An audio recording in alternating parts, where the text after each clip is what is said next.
Well, Ben, I know you founded Wolf's Edge. Do you want to tell us a little bit about who you are and a little bit about Wolf's Edge and what you all do? Sure. So Wolf's Edge Integrators is just an awesome team of integrators, COOs who have owned or run businesses.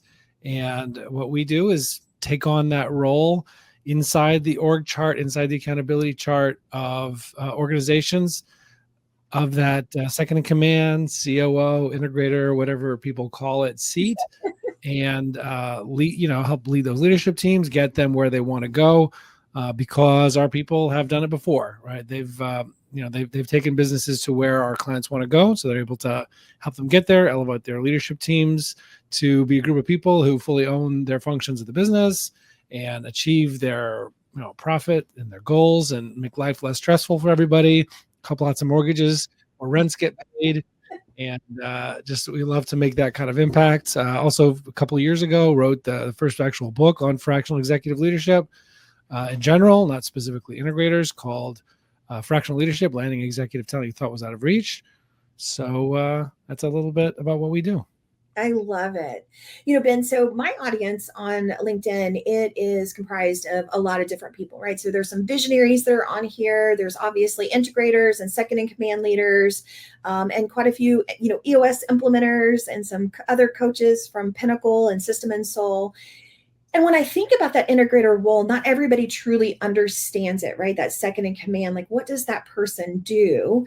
And so, I know you've been doing some work on this, and I would love to hear if you were sitting in, across the table from somebody who had no idea what this whole like second in command integrator, again, enter plethora of titles because we have so many that we use. How would you explain what an integrator is to somebody? Well, I would say that the integrator or COO is the person who has primary responsibility to drive the execution of the whole business plan, whatever that is. Whether there's major projects that need to happen, the running of the business from marketing to sales to operations to finance, everything in between, and they're just driving the whole business plan. I think part of what sort of underlies your question is the fact that there is a lot of misunderstanding out there about what an integrator or COO is.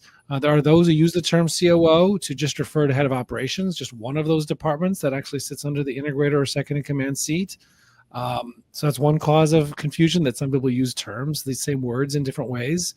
Yeah. I think another thing that leads to a lack of understanding is that I think among many people, they think of the integrator as just the person who runs the EOS tools in the business, or the person who runs the meetings, or is just like a coordinator or like a very high level project manager. And essentially, that's not what an integrator is. I mean, those are all very valuable roles. They're important roles within a business. There is a head of operations within a business. That's a key role that sits under the second in command seat. And if you don't have somebody great in that role, you're going to have big problems. So you need somebody great in that role. But that's not the same as the role of the integrator or second in command. Yeah. It's also not just running the meetings or someone who can execute whatever the owner wants them to do, right? It's somebody who is truly running the business. That means the entire leadership team really reports to them, that the owner and the people in the company will get the feeling from a great integrator that person is in the driver's seat, that person is truly driving the business. They don't need to be driven by someone else, and so that person is really in the driver's seat. And I don't know, look, obviously we could talk more. We've had a discovery after also failing somewhat and not realizing certain things. We've had certain discoveries about the different levels of integrator and what that means, where it's appropriate. So I could speak about that if it's helpful, but at a high level, I would say the driver of the business, the one who makes sure that the business plan actually happens and that the business runs day to day. Yeah, there's two things that really stood out to me that you were talking about. And number one is the title of COO. First of all, especially if you are running on EOS, the term integrator is truly misunderstood. Like a lot of people don't understand what that is unless they're within EOS. And, I know a lot of us use different titles outside of that, but I think the one that really gets misunderstood is COO, because Ben, like you said, there's chief operations officer that's running that operations department, but there's also chief operating officer who is running more of the business, right? So the shuns and the tings can sometimes catch people off guard too. Yeah. I know that was me. I had that difficulty when I was using that title. So, there's so many things that can be misunderstood. I think the other thing sometimes, and Ben, I'd love to get your feedback on this too, is we are also not like an executive assistant. You talked about this a little bit, right? Where, if you're looking someone who you just tell them what to do and they go do that, if that's what you're looking for, that's fantastic. Find that person, but that is not what this particular role is, right? And I know one thing I've heard is, just go do what I tell you to do. And like, no, actually, my role is to not just do what you tell me to do. It's actually to push back and have those healthy conversations about when and how we do some of those things. So how do you do that? If you're working with a visionary and they're talking to you about, hey, go just do this, what are some great tips that you have for an integrator to be able to respectfully push back? Because you also have to be careful that you don't want to turn your visionary off to where they no longer bring things to you. They either start going around you or they just bringing things to you at all, right? Right. Yeah. It's such an important, it is such an important point. And one other element I would say about the integrator or COO role is not just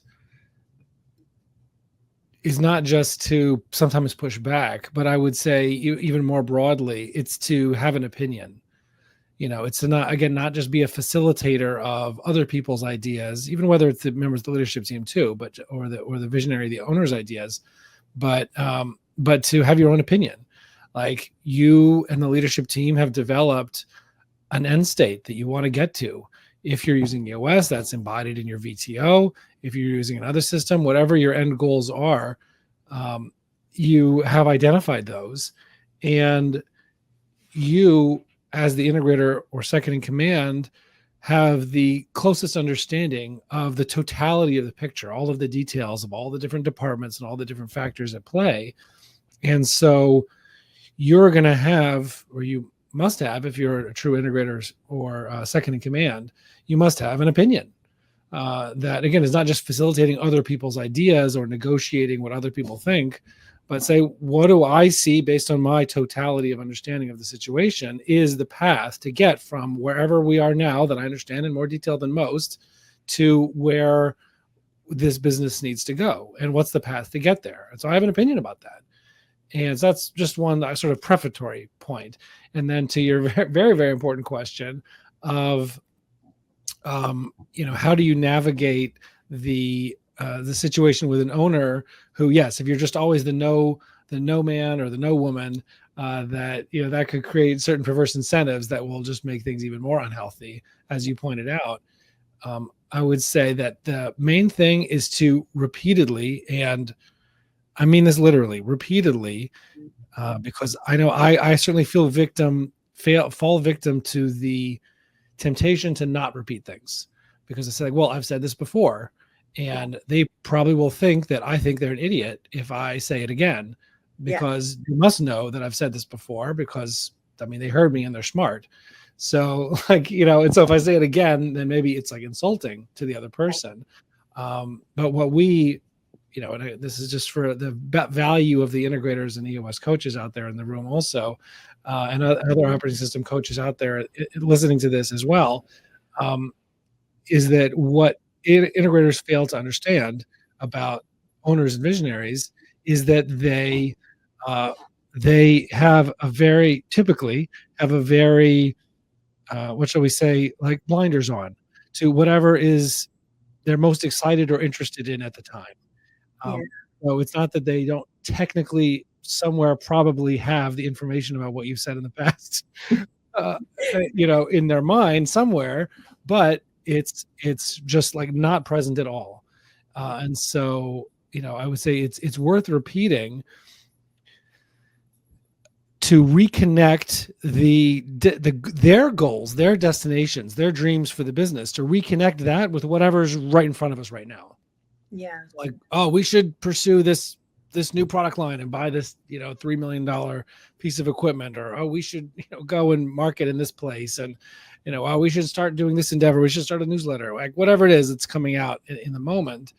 And I think that the hard thing, but the critical thing, is to continually, repeatedly just bring back whatever the current conversation is to the longer term goals, to their goals. And Rachel Leibowitz, who's an EOS implementer, pointed out two key things. She put it in her book, Empowered COO, and she's also spoken about this on my podcast. That it's important for COOs, integrators, second in commands to learn to speak visionary, and that there's two main elements to learning to speak visionary, and those are so if you need decisions from them, if you need them to do something, or you need them to agree to something, right? Those are the three main things that we need from our owners, is to like approve something, or we need a decision on something. And the key to doing that is to connect whatever it is that you need from them, or you need them to agree to what is going to help them win, or what is going to give them more freedom. So connect pretty much anything to winning or freedom. I mean, depending on what it is, but it's we want to increase sales, and they've got this great idea about some, I don't know, so like new blog that we should like start that all of our producers and billers should start writing every week, right? Mm-hmm. And like, what's going to get up our sales? What's going to get up our rev? Like, just connect it back to revenue. Like, what impact is that going to have? How does that fit into all of our other goals? They're going to take away. We're not going to hit our sales goals, and we're not going to win if we do that. Maybe that's a good idea for another time, or let's put that on the long-term potential playbook. But it's to connect. I think it's to connect things back to the vision, and connect things back to the ultimate destination, connect things back to winning, or things that will end up giving them more freedom versus buying them down more. That's going to take more of their time and then take away their freedom. I think if we can connect things to the vision, if we can connect things to freedom, then we can get more buy-in on on those times that we might have to push back, when we can see the ripple effects of certain decisions and ideas, maybe more so than the owners that we work with. Yeah, I couldn't agree more, especially, as I have grown and over the last couple of years from an integrator to a visionary, I connect with that very deeply, right? Like, show me freedom and show me how we're winning here, then I'm all in, right? And sometimes they're tied together. The two can definitely be tied together. Well, Ben, you have been working on something really special, and I would love for you to share the assessment that you have been working on, the MOAA, and I'll let you explain what that stands for and a little bit about it, because I'm really excited about this. Yeah. So, I guess one of the things that we realize is that integrators, or, second in commands, that they're, as we've spoken about, they're not just one thing. There's, that there's like one type and that's it. I think there's a perception out there that there is often just one thing, and it's only a matter of personal compatibility with an owner, or a CEO. But what we found is that that's not the case. That depending on the stage of business growth that a business is in, and depending on how fast they want to achieve, depending on what their goals are, what they want the business to be, and what timeline they want that, you need different levels of integrator to actually achieve the goal if you are serious about wanting to achieve it. And so we identified 4 stages of business growth, which is briefly our sort of survival mode, which is, again, just edge of chaos, struggling against, for survival at all times. And then the next level above that is a level where the business has gotten beyond chaos, and it's, it's not on the edge of collapse, or it's not on the edge of catastrophe at all times, but it's called owner dependent. That means that the owner is still pulling all the levers and pushing and driving and making all the things happen. If they would step away for a couple of weeks, things would move backwards, or at least definitely not move forward at all. Yeah. And the third stage of business growth, we call it incremental growth, which means that there's growth. There's other drivers of the business besides the owner, but it's more incremental. We can have 2x, to use strategic coach terminology, type of growth. And then the fourth stage of business is what we call scale, which is a stage of business growth where it's just like, again, massive growth or 10x growth or improvement, again, to use strategic coach terminology. Yeah. What we realize is that, is that different integrators or different levels of integrator are needed for different ones of those. And none of these levels of integrator are right or wrong or good or bad. It's just a fit for certain situations or not a fit for other situations. Yeah. And so and those when you say yeah. different types of integrator, you're not talking about experience either, though. Whether someone has been, they're within their first couple of years versus, I've been doing integrator work for 7 to 10 years. Like there's a different type, right? Well, I do think that experience does play an important role in it. It's not the only element. I would say, obviously, the type of business they've led, the type of things that they've achieved up to now are relevant also. So it's not just about years. I mean, you could spend 20 years running a $1 million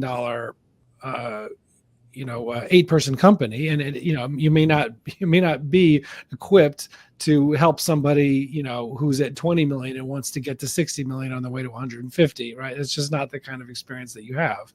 Exactly. So I do think, though, that experience is an important part of it. But what we've identified are the 3 different levels are what we call operational and conductor and executive. That's what we've named those 3 levels. Which is the conductor. The operational integrator is more somebody that's, again, heads down, get stuff done. Again, if you don't have that, if you don't have a good VP of ops, maybe that's also, at least initially, sitting in that integrator seat as well, you're not going to do too well, right? If you don't have a great operational person in place, that is the key, the most basic. You really can't get out of survival mode without somebody that can keep the day-to-day of the product or service, the core thing that substantively your business actually does for clients or customers. You need that in place. You need that to be great. Usually such a person, who we would call an operational integrator, though, is not going to be great at elevating other people to become leaders and managers. There's not necessarily going to be much of a strategic driver or a strategic thought partner in terms of where the business should go. But like in terms of getting stuff done, amazing.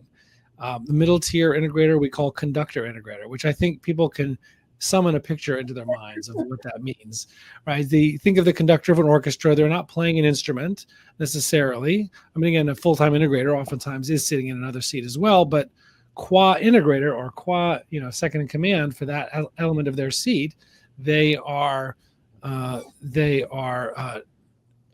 playing an instrument, right? And they are ensuring that all the people who are playing instruments, all the people who are getting stuff done, are coordinated with each other, are doing the right things, are focused on the right things. They're all playing from the same piece of sheet music, and they're all playing at the same tempo as each other, and that everything is aligned. And without that conductor, again, when you get to a business of a certain size, without somebody who actually, if the visionary or the CEO or the owner is just off doing their things, and you really just have no captain of the ship, from the day-to-day perspective, leading the leadership team, ensuring that, again, the members of the leadership team, all the other members of the company, by extension through them, are not all focused on the right things and, doing the right things, and that all of that is coordinated with each other. It's not going to go well. You're just going to keep getting held up. You're going to keep hitting your head on the ceiling. And then the third is executive integrator. So that is where somebody, again, very much so has an opinion, right? They have experience. They've done what the business needs before. They have a clear idea of what it takes to get where the business, the owner, needs to go, and we want to go. And they can elevate leadership team, make people to into fully owning their functions of the business, or obviously replacing people, and this applies to the conductor level as well, of course, where need be, where people can't be elevated. As I heard once, that if you can't change people, then you have to change people. Yes, I love that. But if somebody wants to go from survival or owner dependent to to massive scale, you're going to need somebody who's done this before, unless you want to have just many years of experimentation and being a guinea pig on yourself, which can be very frustrating. And I would say also sometimes I found that, or we found that a lot of the larger enterprises will also need much more of an executive integrator just because of the size of the business, even if they're not trying to scale massively. Maybe they only want to get to what is for them incremental growth, but they would still need somebody, of a certain, of a certain level of experience in order to effectively do that and effectively manage their team. So that's what we did, and what we developed is this MOAA, as you mentioned, MOAA, which stands for Mother of All Assessments, which can actually take. It's meant for the business owner to take, or the visionary, whatever you want to call it, and it will tell them, based on the answers to questions, which were developed over the course of months by our entire COO team at Wolf's Edge Integrators, and through a lot of testing internally, and then testing in a small group, and then testing for the full team internally, then testing with about 15 like major influential individuals who also tested it from outside the organization before it was actually released. It was 195 potential permutations of the results that people get. And what ultimately it will tell them, there's a lot of calculations going on in the back end, is what level integrator do they have, and what level integrator of those three types do they need to achieve the business goals that they have in the timeline that they want to achieve them, assuming they're serious about actually wanting to achieve those goals, and in terms of wanting to achieve them in the timeline that they indicate. And because I think a lot of people just kind of like, well, they're compatible, they're a good core values fit, I love them, or they got us up to this point, and then, but they're just like, I look at the EOS definition of what an integrator is, like they seem to have those things, but yet we're stalling out. We're plateauing, and so this is just able to tell people, to give people like a reality check in terms of like what they have and what they need if they want to actually achieve their goals, because different things are right for different people. I mean, you just by the same token, if you had somebody in survival mode with an executive integrator, it's probably not going to be very effective. So you just need the right thing at the right time. I couldn't agree more, and I know one of the things that I learned by taking a different assessment, but very similar to what you're talking about, is I have lots of visionaries that will reach out to me and say, hey, Kristie, can you share this integrator role? I'm finally pulling the trigger and I'm going to hire an integrator. Can you share this with your community to see if anybody is the right fit for me? And I'm like, yes. Can you send me over the job description? And they're like, no, I don't have a job description. I'm looking for an integrator. And I'm like, wait a minute, pause, friend. Like, time out here. There are different things we've got to take into consideration. We definitely want that job description so people clearly understand what you're looking for. And so right? Because I think a lot of times, like, not only does the integrator or that second in command leader not even know that there's different levels and different types of their leadership, the visionary doesn't know either. And so now when you have two people who don't know, I like this person, they're a right person, they're a right seat, but they're not exactly the right seat. They are an integrator type, but you're looking for a different type. So, these assessments that are available now are really going to help, both parties be able to make that true distinction between I'm just hiring an integrator or a second in command leader to I'm hiring the right one for where my company is and for where I am as a visionary. Yeah, it's so true. There's so many assumptions that go into people's minds when they make those requests to you like that. Yeah. Like one assumes that the integrator is also the head of ops. Yeah. Yes. Not always. But the integrator might not be assuming that. Exactly. It's a very separate question. And as you pointed out, separate even from the point about compatibility. I mean, separate even from the point about levels. Is the issue of compatibility. I mean, there's different core values, there's different personality types. I see your 7 quick start on your Colby.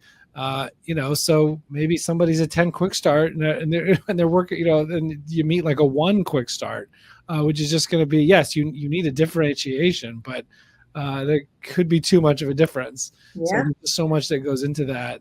And what assumptions people are making. Yeah, that is so true. That is so true. And what I love about these new assessments is they really are a way for us to gauge, where we are as integrators as well. So this is actually a topic that we're going to be talking about at Summit this year. And so we're really, really excited to really be diving into the different types of integrators.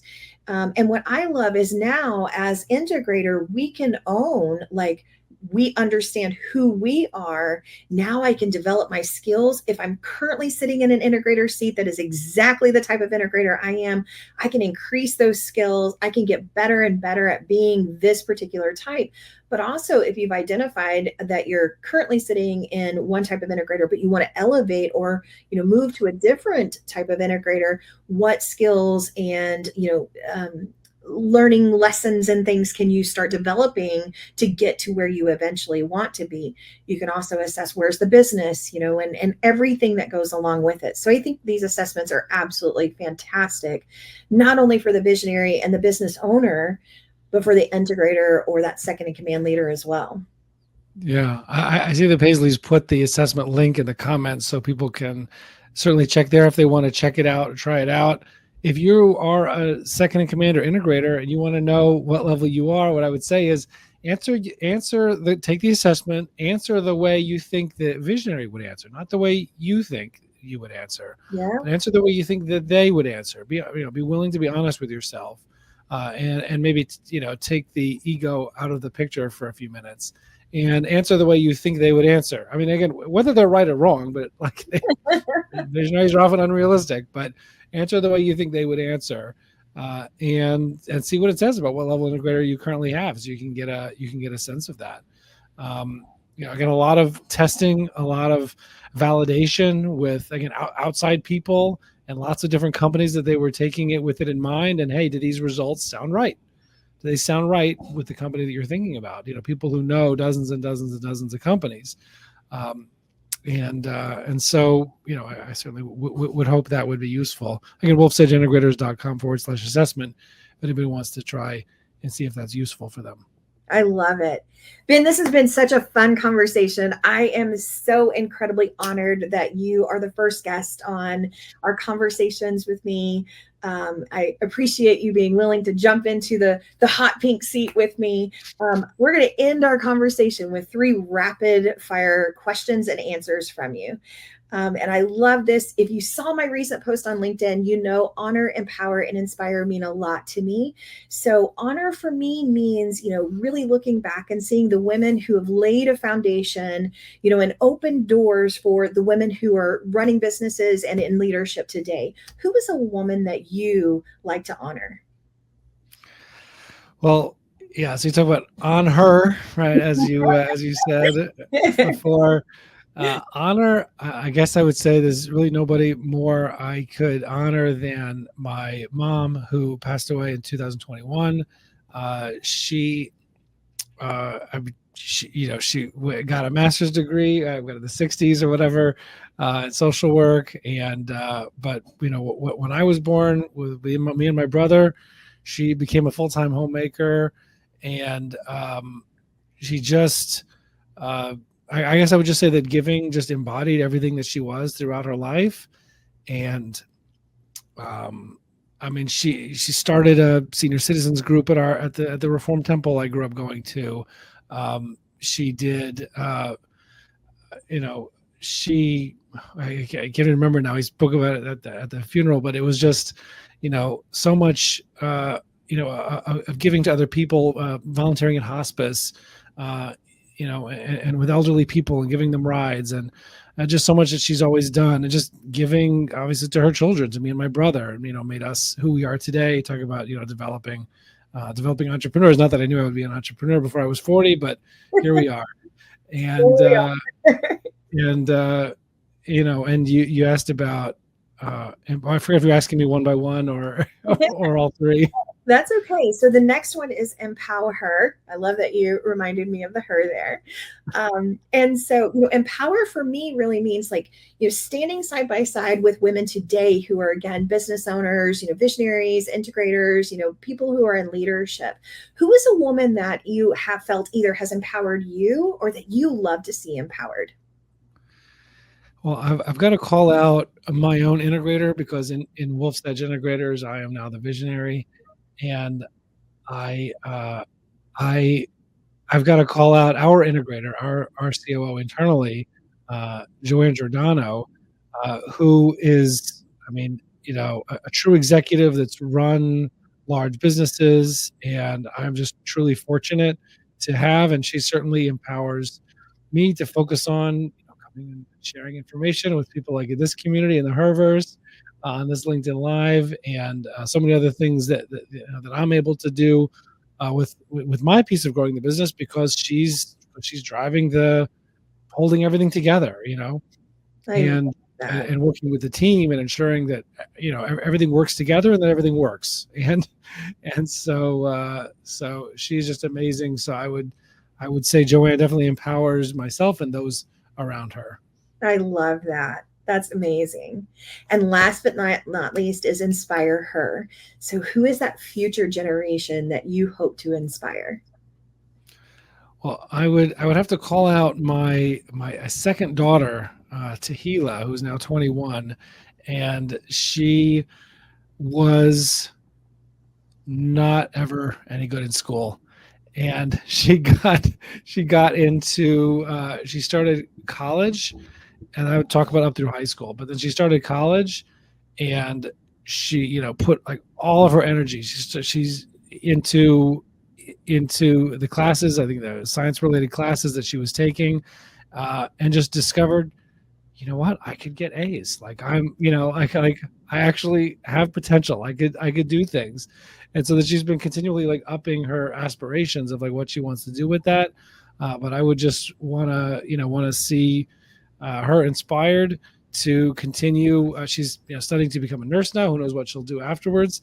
But she's just grown so much as a young woman, and just very excited for her and to see where she's going to go in life, and want to see her inspired, and also continually empowered to achieve whatever her dreams direct her.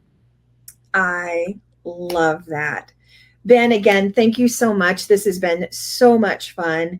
If y'all want to know any more information about Herverse or about Ben, there's some comments that you can definitely click on, and you can always connect with me on LinkedIn or reach out to me, in via email or website or anything else. Ben, again, thank you. This has been so fun. I can't wait to see everybody again next week when we will have Amanda Barkey. She is an EOS implementer, and she is one of the most inspiring women that I know as well. So can't wait to have her. Thanks, y'all. Have a great rest of your day.